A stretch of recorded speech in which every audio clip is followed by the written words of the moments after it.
Olá, amigos, sejam bem-vindos a mais um vídeo do meu canal. Eu sou o Lucas Knaip, vamos falar sobre tênis, né? Uma dúvida que muita gente deve ter neste momento é: quem termina o ano como número 1 do mundo? Será Novak Djokovic? Será Carlos Alcaraz? Daniil Medvedev corre por fora nessa disputa e, apesar de uma relativa distância atrás, ele está ainda nessa briga. E vale lembrar que Alcaraz e Djokovic não estão confirmados para a gira asiática de tênis. Então, pode ser que apareça o Medvedev muito forte por lá e consiga ganhar títulos que coloquem ele de volta na disputa, né? Para deixar um contexto, né? Vamos lembrar que os tenistas defendem pontos até o fim do ano. E se você usar, por exemplo, o ranking atualmente, parece que não haver disputa. O Djokovic tem 11.795 pontos. Diga-se de passagem, para alguém que está jogando tão poucos torneios, é um número assustador, né? Alcaraz tem 8.535 e o Medvedev tem 7.280. Então, há uma distância considerável. Nem vou considerar o Roger Rune, que está com 4.710. Então, assim,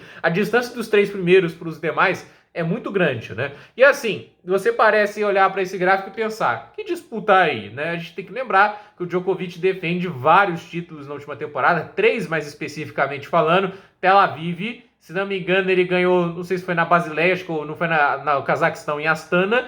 Ele defende também um ATP Finals invicto, o que dá 1.500 pontos. Então, assim, ele defende também uma final no Masters 1000 de Paris, que dá mais 720.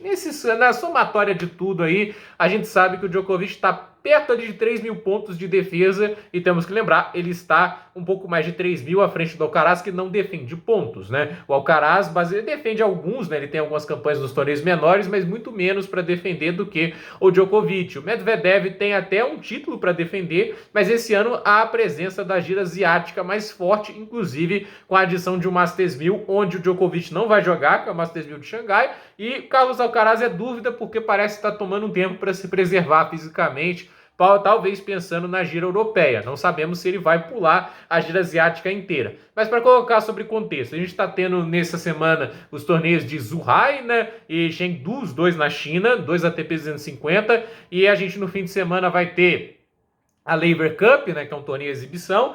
E aí depois disso a gente tem Astana, do ATP 250, e o ATP 500 de Pequim. E eu acho que é importante olhar para esse torneio, que eu acho que é quando o Medvedev volta. O que tudo indica, o Alcaraz não joga em Pequim, e com isso o Medvedev tem condições de ser campeão desse ATP 500 e papar mais 500 pontos, né? E alguns jogadores devem ir para Astana pela chave mais vazia. Então, vamos ver o que vai acontecer nesse aspecto. E a questão é, mas Lucas, o ATP 500 de Pequim termina no dia 4, e começando no dia 4 já está o Masters 1000 de Xangai. Não seria errado você já pegar um torneio desse, sendo que há um Masters 1000 pela frente? Não necessariamente, porque você tem um ATP, um Masters 1000 que vai ter 96 jogadores, né? Que é muito aos moldes de Indian Wells, de Miami, é um Masters 1000 maior. Vale o mesmo número de pontos, no final das contas, premia mais, né? Isso tem que ser dito, né? Dá mais dinheiro, mas é um Masters 1000 maior, e os cabeças de chave, sempre lembrando, eles têm a primeira rodada de bye, né? Eles não jogam a primeira rodada, então, como é um torneio com mais jogadores, tem a questão do qualificatório sendo encerrado, e deve começar numa quarta-feira, como começam esses torneios, aí quinta, sexta e sábado, aí eles estreiam. Então é quase como se tivesse uma semana de descanso. Se o Medvedev joga esse torneio basicamente sem Djokovic e Alcaraz, ele é o grande favorito. Supondo que ele ganhe esses dois torneios, não tem como cravar que isso vai acontecer, mas supondo, ele ganha 1.500 pontos, e com 1.500 pontos ele vai para 8.090 na disputa da corrida para Jeddah, se não me engano, né? Acho que esse ano o ATP Finals vai ser em Jeddah, né? Ou em Turim, agora não sei, agora me corrijam depois, né? Mas o que eu quero dizer é simples, no ranking do ano, o Djokovic tem 8.945 pontos, o Alcaraz tem 8.175, já uma distância grande aí. E a gente tem o Medvedev bem atrás, com 6.590, muito por causa das campanhas ruins em Grand Slam. Foi terceiro rodada no Australian Open e caiu na estreia em Roland Garros para o Thiago Wilde. A gente sabe desse jogo, né? Se ele tivesse sido melhor nesses torneios, mas ali com o padrão que ele fez o Wimbledon, semifinal e finalista no US Open, com certeza ele teria muito mais pontos e com certeza ele estaria mais próximo. Mas a vantagem dele é isso. Ele não tem que defender muitos pontos na gira asiática. E assim, vai jogando esses torneios. E aí a gente tem a questão da gira europeia. Ainda depois de Xangai, há o ATP 500 de Tóquio. Pode ser que o Medvedev jogue esse torneio?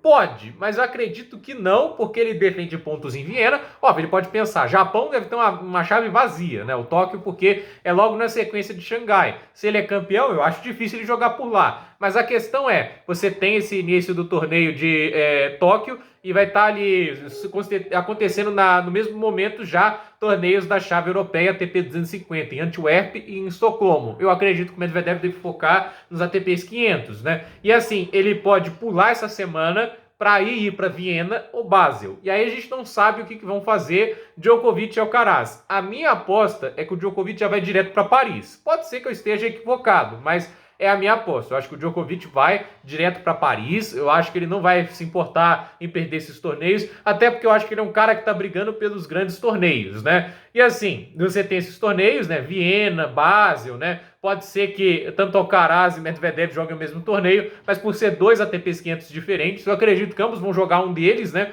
Aí um deve jogar Viena, outro deve jogar Basel para tentar ganhar o máximo de pontos possíveis, né? Porque os dois devem se respeitar e buscar esses pontos para tentar ser o número 1. Aí Masters 1000 de Paris, Masters 1000 menor, 56 jogadores, esse é numa semana bem intensa.